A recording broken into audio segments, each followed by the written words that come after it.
Hi guys, അപ്പം നമ്മളുടെ കഴിഞ്ഞ വീഡിയോയിൽ ഞങ്ങൾക്ക് എല്ലാവർക്കും നമ്മളുടെ 3M പ്ലാസ്റ്റിക് റീസ്റ്റോറർ ഇൻട്രൊഡ്യൂസ് ചെയ്തിരുന്നു. അപ്പം ആ വീഡിയോയിൽ പറഞ്ഞത് എത്ര പേർക്ക് കൺവിൻസിങ് ആയിരുന്നു എന്ന് എനിക്കറിയത്തില്ല. അതുകൊണ്ട് തന്നെ നമ്മൾ ഇന്ന് അതിൻ്റെ ഒരു ഡെമോ ചെയ്ത് കാണിക്കാൻ പോവാണ്. എല്ലാവരും പറഞ്ഞിരുന്നു അതിൻ്റെ ഒരു ഡെമോ ചെയ്ത് കാണിക്കണമെന്ന്. അപ്പം നമ്മൾ ഇന്നിവിടെ എടുത്തിരിക്കുന്നത് ഹോണ്ട ആക്റ്റീവയുടെ ഒരു പ്ലാസ്റ്റിക് പാർട്ടാണ്. നമുക്ക് എടുക്കാന്ന് വെച്ചിട്ട് ഏറ്റവും നല്ലൊരു എക്സാമ്പിൾ ആയിരിക്കും കേട്ടോ ഇത്. കാരണം ഇതിന്റെ ആ കുറച്ച് പാർട്ടൊക്കെ പൊടിഞ്ഞൊക്കെ പോയിട്ടുണ്ട്. അപ്പം നമ്മൾ ആദ്യം തന്നെ ഇതിൽ ചെയ്യണമെന്ന് വെച്ചാൽ ഒരു 1000 പേപ്പർ വെച്ചിട്ടൊന്ന് സാൻഡ് ചെയ്തൊന്ന് എടുക്കണം. ശേഷം നമ്മൾ ലൈവായിട്ട് തന്നെ ഇതിന്റെ റിസൾട്ട് എല്ലാവർക്കും കാണിച്ചു തരുന്നതായിരിക്കും.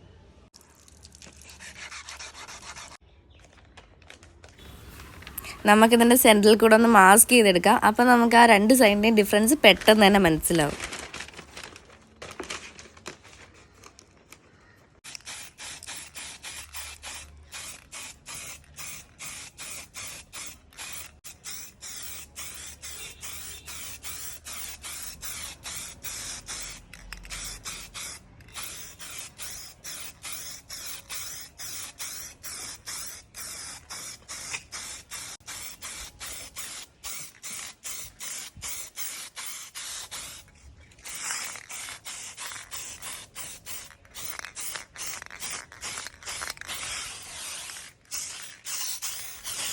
അപ്പൊ ഗൈസ്, ഇതാണ് നമ്മളുടെ ഔട്ട്പുട്ട് റിസൾട്ട്. ഞാൻ ഇത് തുറന്ന് കാണിച്ചു തരാമേ.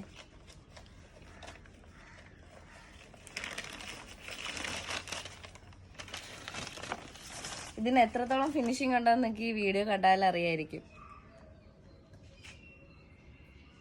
അപ്പൊ ഗൈസ്, നമ്മളുടെ ഈ ഒരു പീസിന്റെ ലെഫ്റ്റും റൈറ്റും സൈഡ് കണ്ടു കഴിഞ്ഞാൽ നമുക്ക് മനസ്സിലാവും ഇതിന് എന്തോരം ഡിഫറൻസ് ഉണ്ടെന്ന്. കണ്ടില്ലേ, എന്റെ പക്ക ഫിനിഷിംഗ് ആണ് കേട്ടോ. എന്തുമാത്രം ഫേഡിങ് ഉണ്ടായിരുന്ന ഒരു പാർട്ടായിരുന്നു, കണ്ടില്ലേ. അപ്പം നമ്മളുടെ ഈ ഒരു പ്രൊഡക്റ്റ് ആവശ്യമുള്ളവർ ജസ്റ്റ് ഒന്ന് DM ചെയ്താൽ മതി കേട്ടോ.